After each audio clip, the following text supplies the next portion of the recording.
Assalamualaikum warahmatullahi wabarakatuh. Nama saya Atika Nuraliza Hanum, NIM 1902036061, Prodi Akuntansi Unit 2. Saya akan membacakan jawaban saya, yaitu UAS tentang auditing. Yang pertama, bagaimana peranan auditing bagi suatu perusahaan? Auditing sangat penting untuk dilakukan untuk sebuah perusahaan dengan tujuan untuk penilaian atau pemeriksaan kebenaran atas semua transaksi yang telah dibuat oleh perusahaan yang dilakukan oleh pihak ketiga atau pihak luar perusahaan yang bersifat independen dan tidak memihak siapapun dalam perusahaan tersebut. Maka dari itu, perusahaan memerlukan adanya audit untuk mengetahui dengan jelas apakah laporan keuangan perusahaan sudah sesuai dengan jaminan kebenaran dan kewajaran. Audit digunakan untuk mencari dan menemukan kecurangan serta kesalahan dalam perusahaan. Seiring berkembangnya perusahaan, pada saat ini fungsi audit semakin berkembang dan penting, sehingga menimbulkan kebutuhan dari pemerintah, investor, pemegang saham, banker, dan masyarakat untuk menilai kualitas pekerjaan dari setiap para karyawan dan prestasinya dalam menjalankan perusahaan. Untuk mengatasi kebutuhan hal tersebut, dibutuhkan audit atas laporan keuangan sebagai sarana yang terpercaya dalam membantu pelaksanaan tanggung jawab perusahaan dalam menilai kewajaran atas laporan keuangan. Yang kedua yaitu jelaskan satu persatu mengenai tujuan auditing secara umum. Jawabannya yang pertama, memastikan kelengkapan. Tujuan audit yang pertama adalah memastikan kelengkapan yang dimiliki oleh sebuah perusahaan. Audit diperlukan untuk memastikan bahwa semua transaksi yang terjadi telah dicatat atau dimasukkan ke dalam jurnal dengan segala kelengkapannya. Yang kedua, memastikan ketepatan. Audit bertujuan memastikan semua berjalan dengan baik dan sesuai aturan yang berlaku. Ini termasuk transaksi didokumentasikan dengan baik, perhitungan yang benar, jumlah yang tepat, dan pengklasifikasikan berdasarkan jenis transaksi. Yang ketiga yaitu memastikan eksistensi. Tujuan audit adalah memastikan eksistensi atau keberadaan semua harta dan kewajiban yang dimiliki perusahaan sesuai tanggal tertentu. Dengan kata lain, semua transaksi yang dicatat sesuai dengan kejadian yang sebenarnya. Yang keempat yaitu membuat penilaian. Tujuan audit selanjutnya adalah membuat sebuah penilaian. Audit berguna untuk melaporkan bahwa semua aturan dan prinsip yang berlaku umum telah diaplikasikan dengan benar. Yang kelima yaitu membuat klasifikasi. Audit juga bertujuan untuk memastikan kegiatan baik itu transaksi atau operasional diklasifikasikan sesuai aturan yang berlaku. Yang keenam yaitu membuat cut-off. Tujuan audit yang tak kalah penting adalah memastikan bahwa semua transaksi yang dekat tanggal neraca dicatat dalam periode yang sesuai. Yang ketujuh yaitu membuat pengungkapan atau disclosure. Audit juga bertujuan untuk memastikan saldo akun dan persyaratan pengungkapan yang berkaitan sudah disajikan dengan baik pada laporan keuangan serta terdapat penjelasan yang wajar pada isi dan catatan kaki laporan yang dibuat. Pertanyaan nomor 3, apa relevansi antara auditing dengan akuntansi? Akuntansi dan audit memiliki hubungan yang sangat erat karena proses akhir dari audit untuk menilai tingkat kewajaran penyajian pernyataan dalam laporan. Subjek suatu audit biasanya berupa data akuntansi yang ada dalam buku, catatan, dan laporan keuangan dan entitas yang diaudit. Kebanyakan bukti yang dikumpulkan dan dievaluasi auditor terdiri dari data yang dihasilkan oleh sistem akuntansi. Kriteria yang ditetapkan untuk asersi akuntansi pada umumnya adalah kesesuaian dengan prinsip akuntansi yang berlaku umum. Oleh karena itu, seorang akuntan pada suatu perusahaan tidak harus mengerti tentang pengauditan, tetapi seorang auditor harus memahami tentang akuntansi.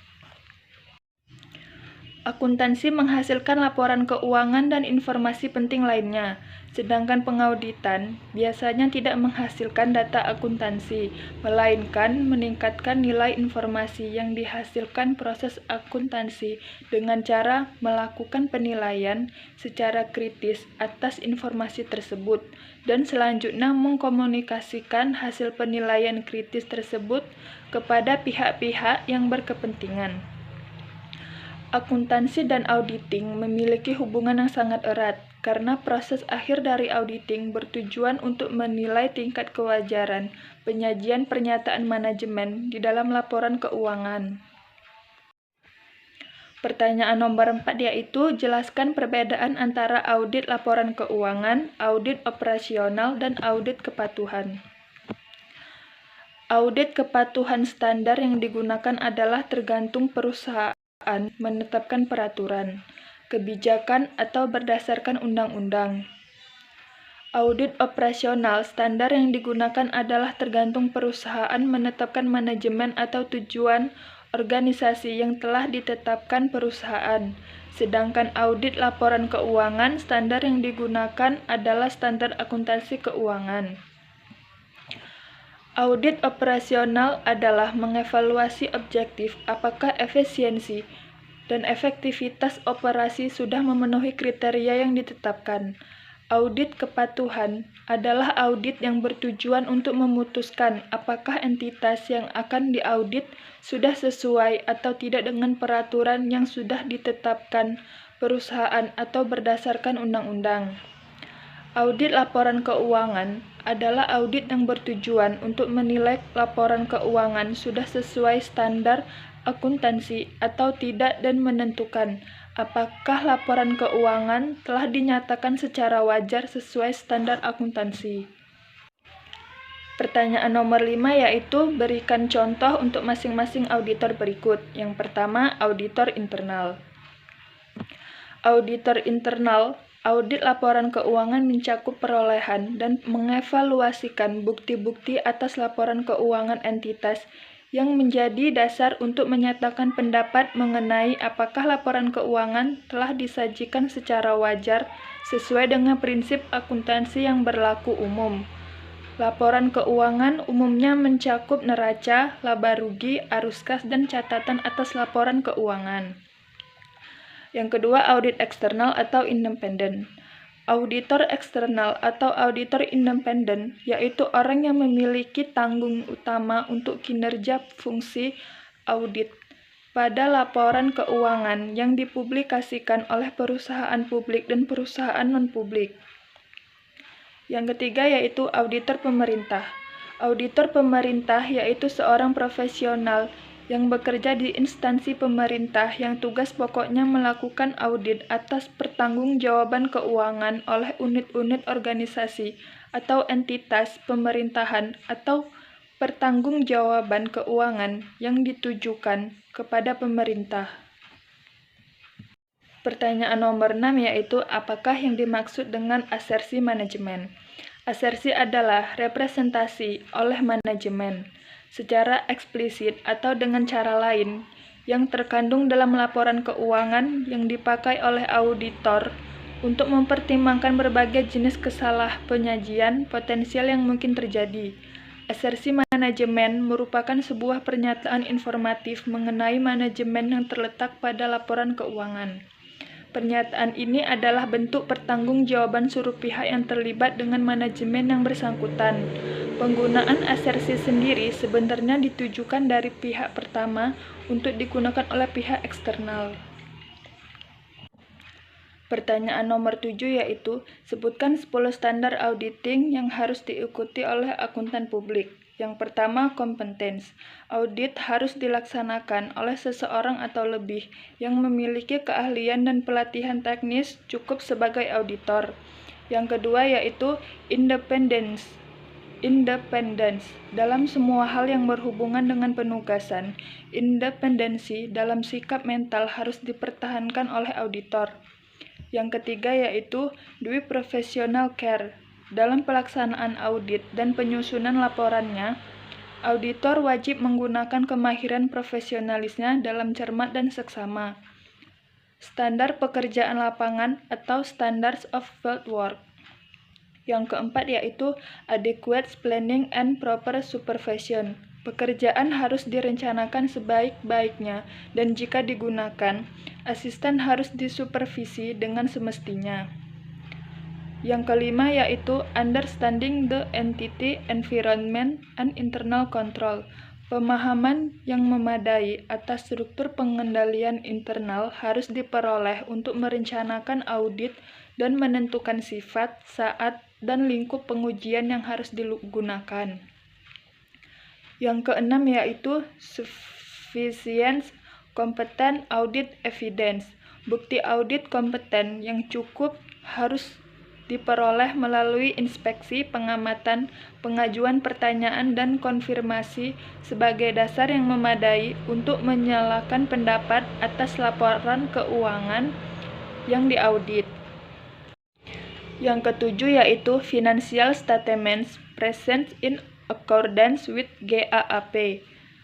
Laporan audit harus menyatakan apakah laporan keuangan telah disusun sesuai dengan prinsip akuntansi yang berlaku umum. Yang kedelapan yaitu consistency in the application of GAAP. Laporan audit harus menunjukkan keadaan yang di dalamnya prinsip akuntansi tidak secara konsisten diterapkan dalam penyusunan laporan keuangan periode berjalan dalam hubungannya dengan prinsip akuntansi yang diterapkan dalam periode sebelumnya. Yang kesembilan yaitu adequacy of informative disclosures. Pengungkapan informatif dalam laporan keuangan harus dipandang memadai kecuali dinyatakan lain dalam laporan audit. Yang kesepuluh yaitu expression of opinion. Laporan audit harus memuat suatu pendapat mengenai laporan keuangan secara menyeluruh atau suatu asersi bahwa pernyataan demikian tidak dapat diterima. Pertanyaan nomor 8 yaitu sebutkan dan jelaskan perbedaan dari jenis-jenis pendapat auditor. Yang pertama yaitu opini wajar tanpa pengecualian. Opini wajar tanpa pengecualian diberikan oleh auditor jika auditor tidak menemukan kesalahan yang material secara keseluruhan dari laporan keuangan dan laporan keuangan dibuat sesuai dengan prinsip akuntansi yang berlaku atau SAK. Yang kedua yaitu opini wajar dengan pengecualian. Auditor harus menyatakan opini wajar dengan pengecualian ketika auditor setelah memperoleh bukti yang cukup dan tepat menyimpulkan bahwa kesalahan penyajian baik secara individual maupun secara agregasi adalah material tetapi tidak pervasif terhadap laporan keuangan, atau auditor tidak memperoleh bukti yang cukup dan tepat yang mendasari opini audit, tetapi auditor menyimpulkan bahwa pengaruh kesalahan penyajian yang tidak terdeteksi yang mungkin timbul terhadap laporan keuangan jika ada dapat menjadi material tetapi tidak pervasif. Yang ketiga yaitu opini wajar tanpa pengecualian dengan paragraf penjelasan. Jenis opini yang satu ini diberikan oleh auditor atas dasar keadaan tertentu yang tidak memiliki dampak secara langsung terhadap pendapat wajar. Yang keempat yaitu opini tidak wajar. Audit harus menyatakan opini tidak wajar ketika auditor setelah melakukan pemeriksaan memperoleh bukti yang cukup dan tepat kemudian menyimpulkan bahwa ada kesalahan penyajian. Yang kelima yaitu opini tidak menyatakan pendapat. Opini tidak menyatakan pendapat diberikan auditor ketika auditor tidak memperoleh bukti yang cukup dan tepat untuk mendasari opini audit dan auditor tidak menyimpulkan bahwa pengaruh kesalahan penyajian material yang tidak terdeteksi yang mungkin timbul terhadap laporan keuangan. Jika ada, dapat bersifat material dan pervasif. Pertanyaan nomor 9, apa yang dimaksud dengan bukti audit dan sebutkan contohnya? Bukti audit atau audit evidence merupakan segala jenis informasi relevan yang nanti akan digunakan oleh akuntan publik atau konsultan hukum atau auditor sebagai dasar dalam mengeluarkan opini auditnya. Bukti ini dalam laporan keuangan umumnya berbentuk nominal, dalam legal audit berbentuk dokumen hukum. Selain itu, bukti bisa juga berupa hasil observasi auditor dan hasil wawancara yang dilakukan kepada pihak terkait. Contohnya yaitu uang tunai, surat berharga, barang persediaan. Pertanyaan nomor 10, mengapa materialitas suatu laporan keuangan penting bagi auditor dalam melaksanakan audit terhadap suatu perusahaan? Karena materialitas adalah dasar untuk penilaian resiko dan penentuan luasnya prosedur audit. Materialitas akan digunakan antara lain untuk menentukan bidang-bidang laporan keuangan yang perlu diaudit, menetapkan konteks untuk strategi audit menyeluruh. Dalam audit, atas laporan keuangan auditor yang tidak dapat memberikan jaminan atau kuarante bagi klien atau pemakai laporan keuangan yang lain bahwa laporan keuangan auditor adalah akurat, karena auditor tidak mengaudit transaksi dalam tahun audit. Auditor hanya bisa memberikan keyakinan berupa: yang pertama, memberikan keyakinan bahwa jumlah-jumlah yang disajikan dalam laporan keuangan telah dicatat, diringkas, digolongkan, dan dikompilasi. Yang kedua, telah mengumpulkan bukti audit kompeten yang cukup sebagai dasar memadai untuk memberikan pendapat atas laporan keuangan auditor.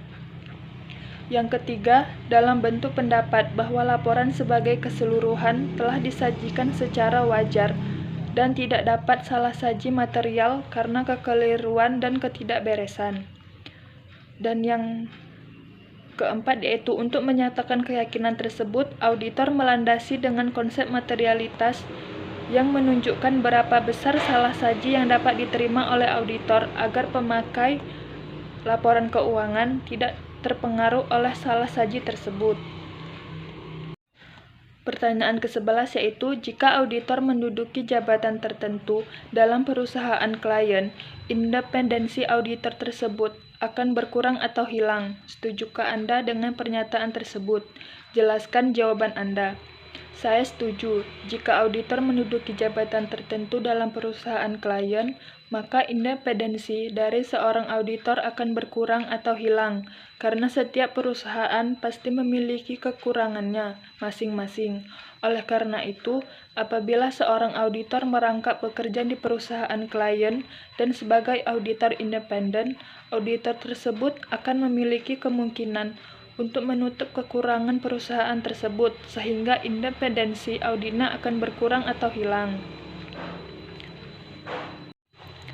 Pertanyaan nomor 12 yaitu, Kode Etik Akuntan Indonesia mengatur mengenai kerahasiaan informasi yang tercantum dalam kertas kerja. Sebutkan isi lengkap pasal yang berkaitan dengan kerahasiaan informasi tersebut, juga jelaskan apa yang dimaksud dengan kertas kerja. Kode Etik IAI memuat pasal-pasal yang mengatur kerahasiaan kertas kerja. Pasal 19 Kode Etik Akuntan Indonesia yang bunyinya sebagai berikut. Seorang akuntan publik harus menjaga kerahasiaan informasi yang diperolehnya selama penugasan profesional dan tidak boleh terlibat dalam kejadian atau informasi tersebut bila ia tidak memperoleh izin khusus dari klien yang bersangkutan, kecuali jika oleh hukum atau negara profesinya. Kertas kerja adalah suatu kertas yang berkolom-kolom atau berlajur-lajur yang direncanakan secara khusus untuk menghimpun semua data-data akuntansi yang dibutuhkan pada saat perusahaan akan menyusun laporan keuangan dengan cara sistematis. Hanya ini jawaban dari saya. Saya akhiri.